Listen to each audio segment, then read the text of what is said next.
Dito mo makikita kung paano i-underground. Paano i-underground ng barkada namin. Matanong ko lang, James.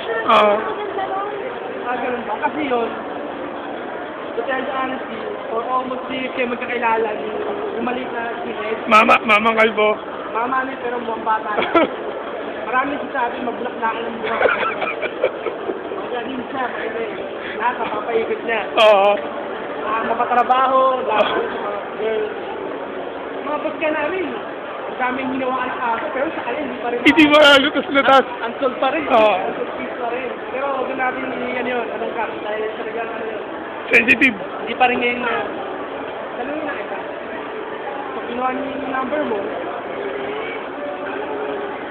ikaw nabigay? Paano kami nag-check? Ano, pakiulit? Hindi. Anong koneksyon ng libre na nagkaroon ka ng number? Hindi na. Oo, pakiano lang. International isang dito, no? And then, tapos, nalilibre?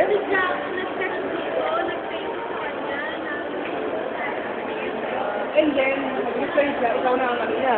So, ice cream lang din pala ang ano. Parang yung kay Mafia. Parang kay Mafia, ice cream lang din. Hindi ka isusan ni Boy Pabor dahil Pwede. Oo, gusto ko replay ka sa cellphone. Pwede. Ito may pagka-ano rin yun eh. Ma-fried din yun eh. Pwede. Hanggat may tatago eh. Kaya magaling mag-follow up yun. Actually, siguro mas sarong follow up yun. Laban din mga ako. Ano mabait yun? Mabait.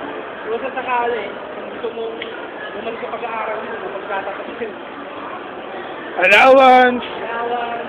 Bye. Sasakyan. Magaling sa service yun.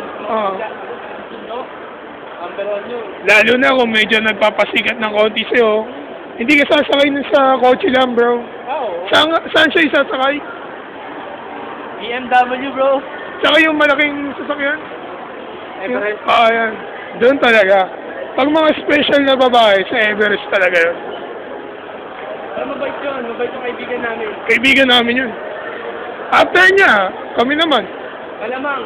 Parang in your mind. Para gumanto. Pag-isipawan ko, nag-fusion ka pa. Kaya.